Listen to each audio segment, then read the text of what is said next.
What's up, guys? The Bleach anime is done, at least the first core, and we're getting ready for the second core in July. I believe it's July, and I'm here to talk about it. So let's talk about it. So I know I'm a bit late to the game as far as like publishing a video on it, but I did finish watching the Bleach anime completely from Japanese to English. I'm still working my way through the Spanish dub, and because I understand Spanish, it sort of is interesting for me to see what they kind of do with it. Spanish dub isn't as good as the other two dubs, unfortunately. I mean, the Japanese one isn't really a dub. I mean, just the natural voice. Anyways, it's done for now, and we're here patiently waiting until July, which is again, like I think July is when it comes back with also Jujutsu Kaisen season 2. So there's a lot of anime hype this year, and those are my two main hype points of anime. But I'm here to talk about specifically Bleach. If you do want to see me talk about Jujutsu Kaisen, though, please be sure to subscribe and stay tuned and let me know in the comments. But the first part of Bleach was just, I mean, I don't want to geek out too much, but oh my gosh, it was glorious. It was glorious. It was glorious. It was glorious. It was everything I expected it and more. They definitely, obviously, to throw it out there, the main point, animation wise, I feel like the Bleach anime is one of those animes that kept getting better animation wise. I know for the Fullbring arc before this new Thousand Year Blood War arc, that animation was actually really good. I remember rewatching that, or not rewatching that, but catching up to the anime and watching that part and thinking, this animation's really good. I don't think they canceled the series off of animation alone. Which obviously then we later find out that they just took a hiatus and were waiting to bring back this part. I think that's just what they told to the public. Obviously, I do think that they sort of just maybe they thought Bleach was dead in the water. I don't know, but I mean they're saying that it was a hiatus before the Thousand Year Blood War arc was running. So I guess that's what we have to believe. But the Thousand Year Blood War arc, the first core, first part, whatever you want to call it, is done, and there's a lot to talk about.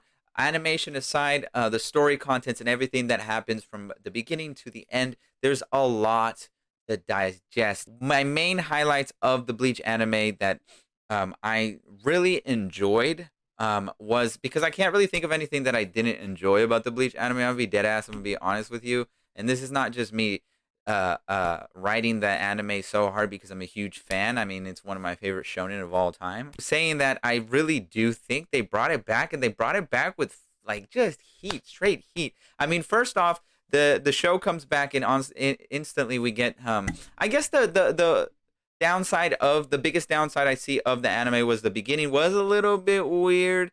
It was a little bit strange. You know, you get Ichigo going into Bankai obviously at the start, at the very first episode when he fights a random hollow. I don't really think he needed to do that. Obviously, I think they just wanted to show that, you know, your boy Ichigo's back. And they found a way to reintroduce all the characters that we know and love and also sort of do it for a new generation. But when the story progressed and then when Ichigo went to Hueco Mundo to fight the first Quincy that he fights, that's when the story just started to go. It went, and then the Quincy's invaded the Soul Society. They told Yamamoto what was up, and everything just escalated from there. I mean, every episode from that point on was just, I was just at the edge of my seat, like waiting to see what happened, and I loved every minute of it. It was amazing. The fight between Yamamoto and Yawak was really amazing. I think that's how you pronounce his name. Yawak, Yawak, Yawak.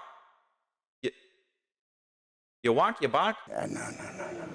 Anyways, that fight was completely sick. Ichigo, when he came and he pulled up and Byakuya told him, Please, will you protect the Soul Society? Ichigo Kurosaki. that was hype as hell. I mean, you gotta be kidding me. When he shows down and then he starts fighting with Yabak. Oh my god. Yuhabak.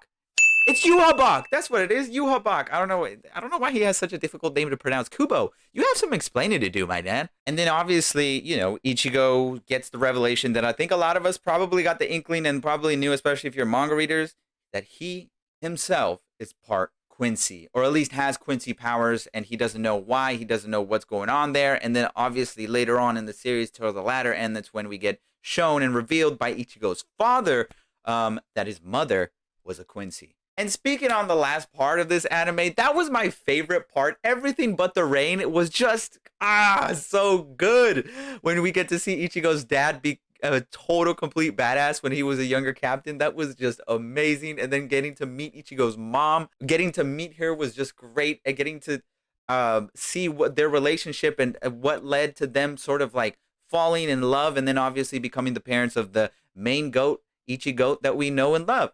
And obviously there was little other sprinkle things that were in there, like the Shibas when they let Ichigo go into the higher realm. I forgot what it was called, but where the extra captains were.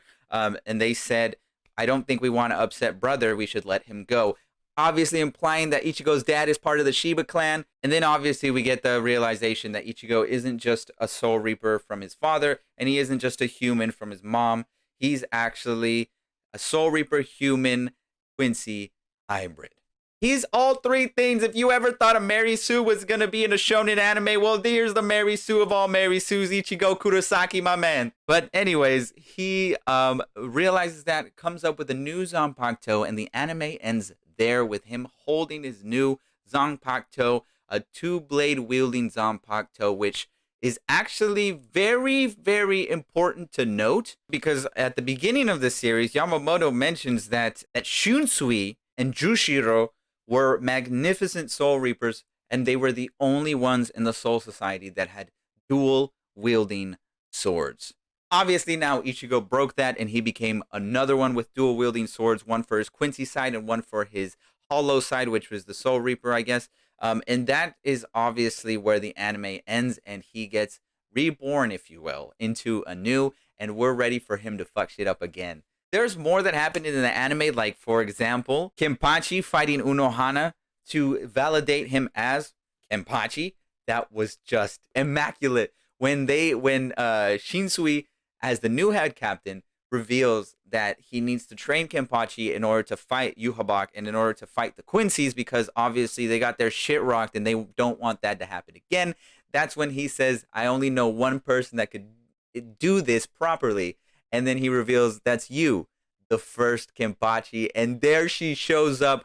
Unohana shows up, and you know she means business. And man, was that fight fucking sick. It was incredible to see Unohana and Kenpachi going at it, and then revealing the backstory of both, and then how they're both sort of considered to be those type of menacing captains slash Soul Reapers. It's also interesting to see because obviously now Unohana is dead and Kenpachi has evolved as a Soul Reaper. He never really uses Bankai, so it's going to be interesting to see what he does with it in the next Cour if we see it. Obviously, there's a lot of questions like Toshiro Hitsugaya lost his Bankai, so are we going to be able to see that being reformed as well? Because Renji also got his Bankai reformed as well in that arc. There's a lot of questions that this part raises that I'm very excited to find out in the second part of it, which comes, I think, in July, like I said. And so, there's just so much to talk about. I'm just waiting for my girl Yoruichi to pop up to do her thing. I know there's a fight scene between her. I know there's a fight scene between a lot of other characters that we haven't seen before. There's a lot of Bleach content that we have still yet to see, and I am here for it. So you guys let me know what you guys think about it. You guys let me know if you guys have the same thoughts, opinions of it, if there's something that I missed, if I should go in deep more into the anime. I'm working on republishing a manga review of the first, I guess, arc, if you will. If that sounds something that's interesting to you, be sure to subscribe, like the video, share, do all them things, and I'm going to end it here. So I guess there's only one thing to say. Bankai.